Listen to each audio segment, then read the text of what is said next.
What is up, Truth Seekers? Matt from Back to the Covenant. Hope you're having an amazing day. And if you're Sabbath keeper, Shabbat Shalom.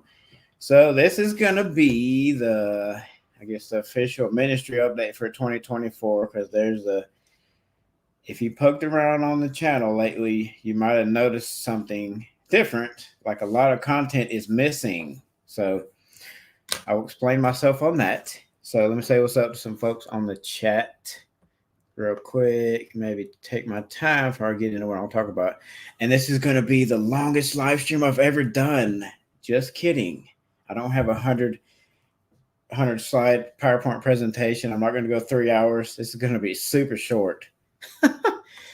We'll just hang out, fellowship a little bit. All right, let's see. Tyler, of course. Wendy, Digital Siliqui in Arkansas. Nice. Let's see. Skid Weister. All right. So maybe I'll wait just a little bit. Let some more folks get on here. So this is going to be super short, like I said. Take a sip of water.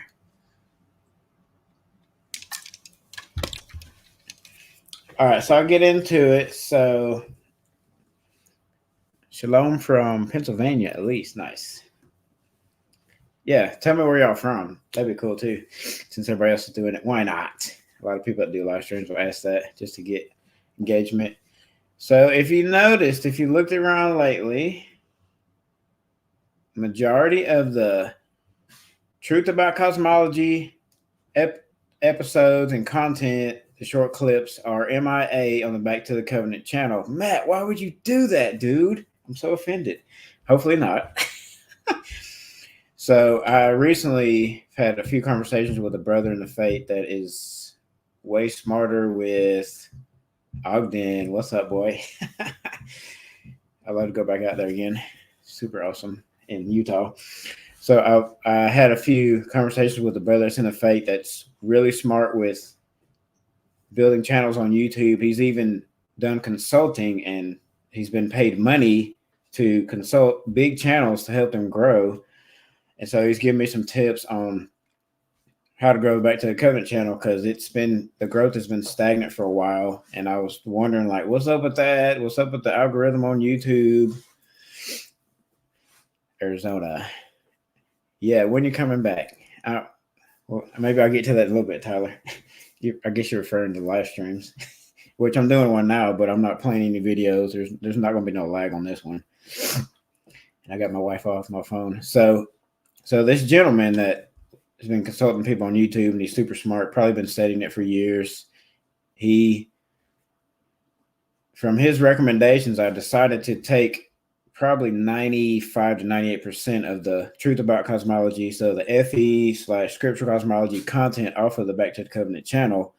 A lot of it's on private. Some of them are deleted, but I have a external hard drive, so I have everything backed up, so I didn't lose the content.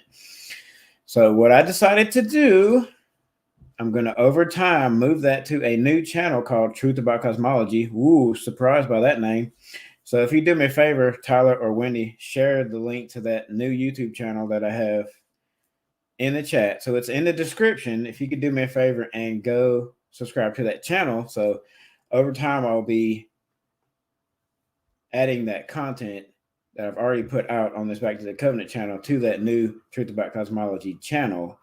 So, and the reason for that is the algorithm. So I'm not an expert on the algorithm with YouTube, but I'm going to share just a little basic understanding that I have from talking to this gentleman and doing a little bit of research. So let's say you have a health and wellness channel, and that's all you talk about. That's all the content you put out week after week after week. And then out of nowhere, you put a video talking about, let's say, a computer you just bought, like a review. The algorithm is going to be like, this is kind of confusing. So with that health and wellness content, it normally pushes that out to that type of people. Because, I mean, you know how it works on any kind of social media, especially YouTube. You watch a type of video, YouTube is going to keep feeding you those kind of videos. And so I do all these scripturally based covenant relationship, like Torah, spiritual warfare kind of videos all the time. And then I started slowly incorporating this FE scriptural cosmology content, which I did a couple years ago when I started Truth About Cosmology series. And then the algorithm's like, who do I send this to? I'm confused. So I'm hoping to clear up the confusion with the algorithm so that the algorithm isn't confused with what Matt's doing and separate the FE scriptural cosmology content to that Truth About Cosmology channel. So hopefully that makes sense. So next time when I do a Truth About Cosmology episode and I do a live stream, it will not be on this Back to the Covenant channel. It will be on that channel. So if you want to keep seeing that content, please go subscribe to that channel. And if you love that content, that's all that's going to be dedicated to is, and I do have a video from our last trip when we went to Hilton Head, and I wasn't going to mention this, but it's fine. Just roll with it. It was really cool. I was with a gentleman named Bill. Lives, I don't know if I say where he lives, just out of respect and privacy. So we met at Hilton Head. They invited us to hang out with them on their trip. I had a P900. He had a P1000. We're out on the beach just having a blast. I put my P900 on the tripod first and do the best I could with that, and then put the big boy zoom on the. I know Wendy has a P1000. Put that one on the tripod, and it would go way farther. And so I have a actual FE proof video I need to put together with that content because it was really cool. We could see, so from where we're at, there's a bay that the ships go back and forth into Savannah, and you can see Tybee Island. And so if I remember correctly, the lighthouse on Tybee was like 9.4 miles. So you put that in the curve calculator, it's like 40-ish feet that should be missing. And then at night you could see it was really cool. Especially we were there the week of Christmas, just hanging out. Obviously we were just hanging out with our tour peeps, not celebrating that.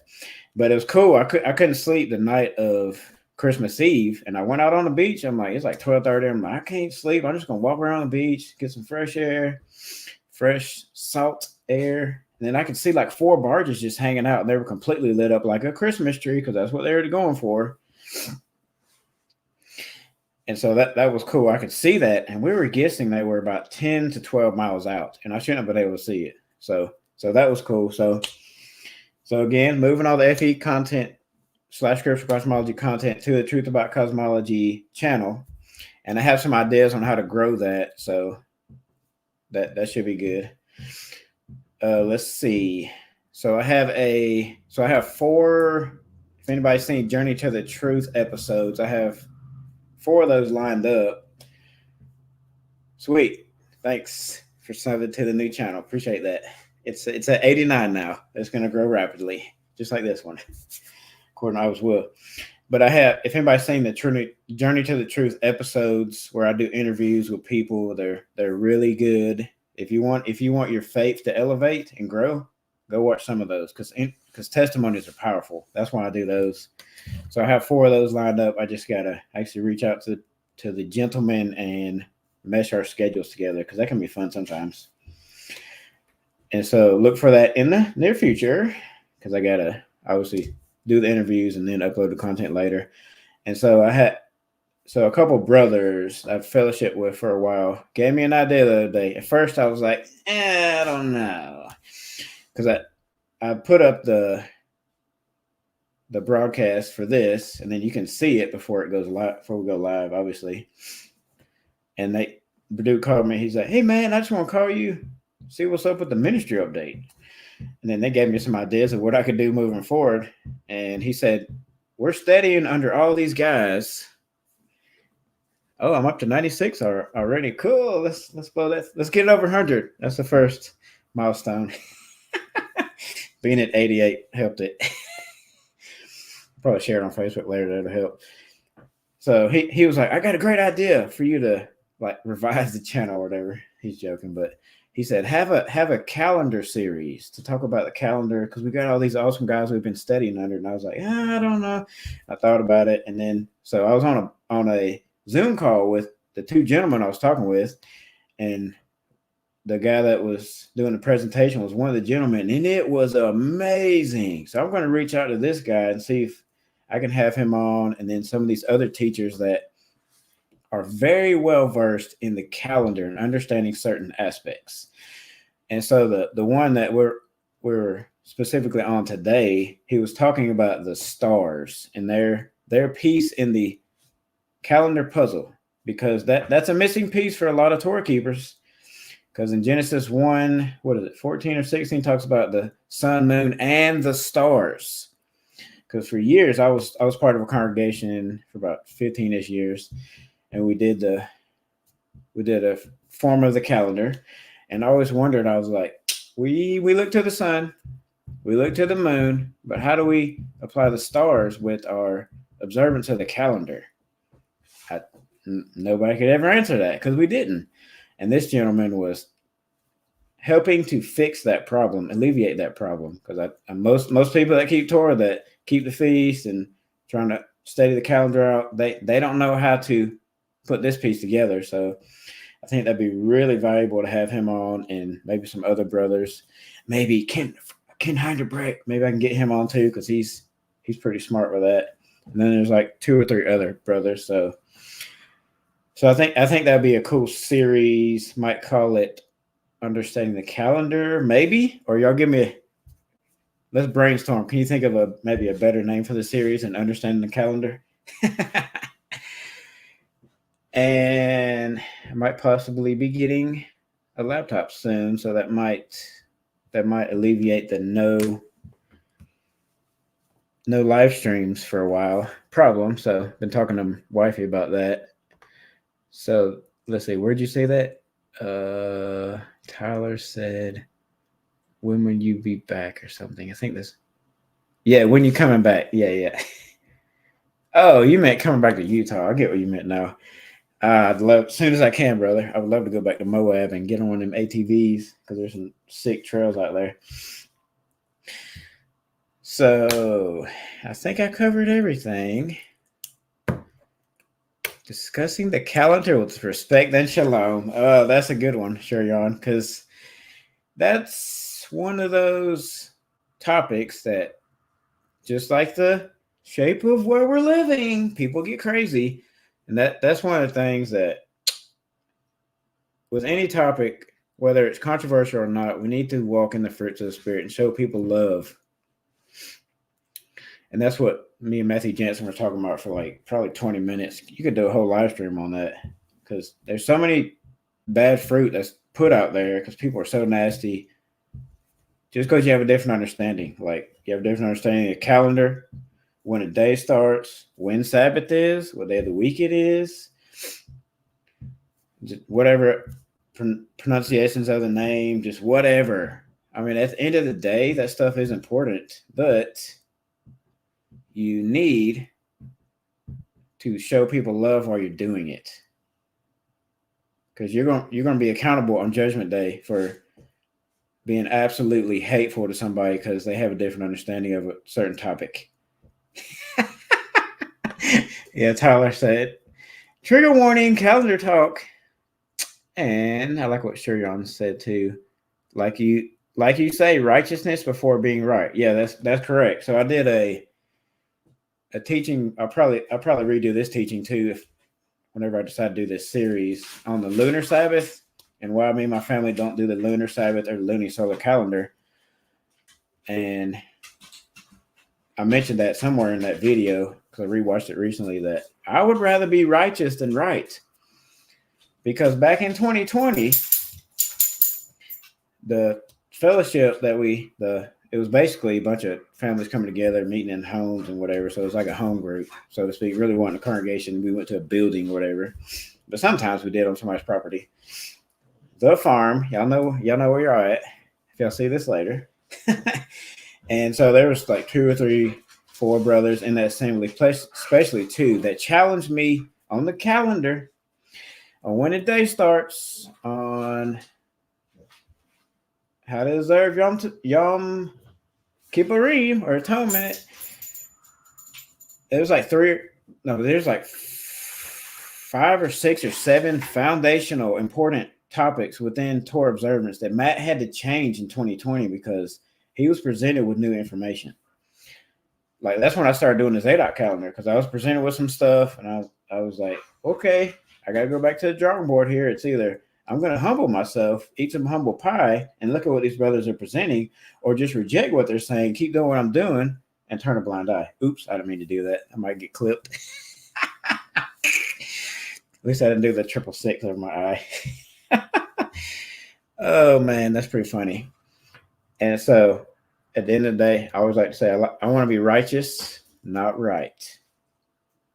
Because there's so many people that just talk to hear themselves talk, and they just care about being right. And that's sad, and that's tough. Yeshua didn't show us that example. He showed us humility. He got down and washed the feet of his disciples, and they were like, what are you doing? Oh, my gosh. Get out of here, Tyler. Oh, man. Oh, my. Let's see what Sheridan said. Many times I thought I was right till Abba showed me differently. Then you're humbled, so might as well stay humbled all the time. Yep. I mean, either you're going to be humble or you're going to get humbled. I mean, which one is less painful? That's pretty easy. All right, Wendy's out. She got to eat dinner. Let's see.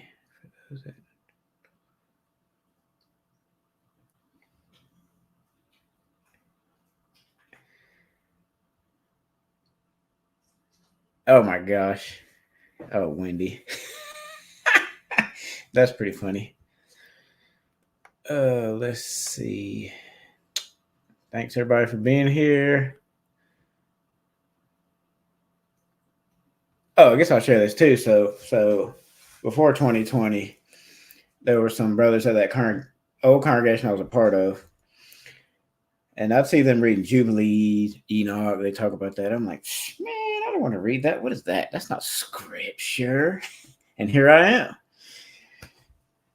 I wouldn't be doing the Zadok calendar if I rejected the book of Jubilees and Enoch. So, because I think you have trouble piecing together the calendar completely if you just have the canon of 66. But if you put those pieces of scripture, which I think were taken out by Hashatan and a certain group of people that doesn't love the Messiah, I'm not going to say, you know who it is, 4 letters.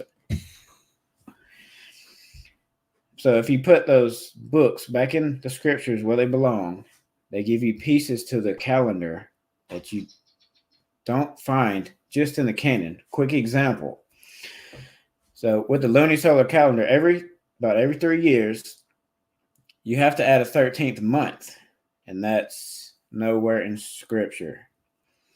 You'll see 12th month and all these other months mentioned, never 13th month. And if you look in Jubilees chapter 6, you get an explanation of why that's the case. Because it's off. Yes. Tyler said, first Enoch Jubilees clear up all the confusion. That is right. And that those 2 books add a lot of pieces to truly understanding the creation model, period. Not just the calendar. Because we have to understand creation if we're going to understand the calendar and observe his feasts properly.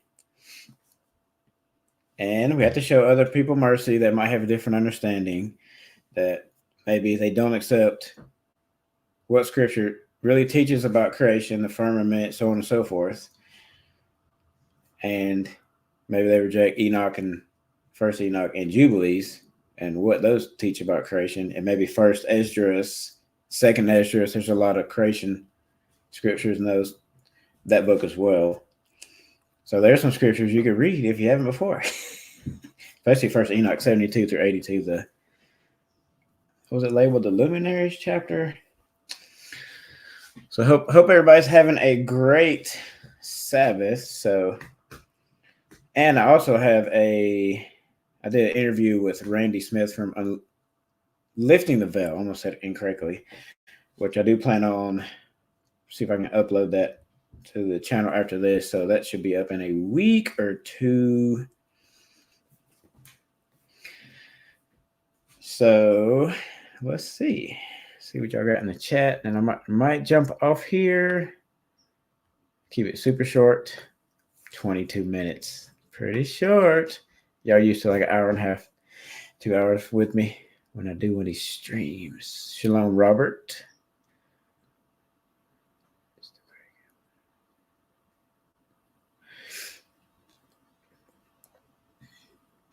Yeah, so y'all do me a favor if you're still watching too. So share this video till we can get the word out about the Truth About Cosmology channel. Share this on your favorite social media sites, whatever it is. Everybody loves sharing stuff on Facebook, especially. I'm not sure how the links work on other social media sites because I don't hardly fool with them outside of YouTube and Facebook. So I'm going to jump off here. Thanks for jumping on. And you will never see another live stream this short from me ever again. Guarantee. Shabbat shalom for everybody keeping the Sabbath. And y'all be blessed. I'm going to jump off here. Say sayonara.